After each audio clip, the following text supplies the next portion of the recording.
Plus de solutions pour les plastiques durs jetés en déchetterie. Mobilier de jardin, jouets pour enfants ou encore pots de fleurs, tous ces objets ne bénéficient plus d'une seconde vie. Ils sont enfouis pour le moment dans les installations de stockage de déchets, dans l'attente de trouver une filière qui soit beaucoup plus pérenne. Pourtant, la filière existait depuis 2012 ici à Saint-Pierre-de-Colle.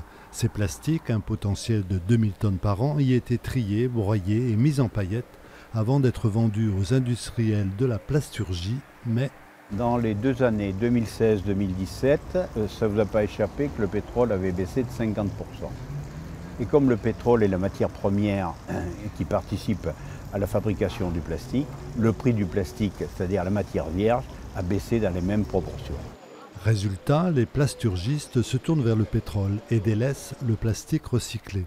La société Recimap et ses 12 salariés doivent mettre en décembre dernier la clé sous la porte, malgré le soutien du syndicat départemental des déchets.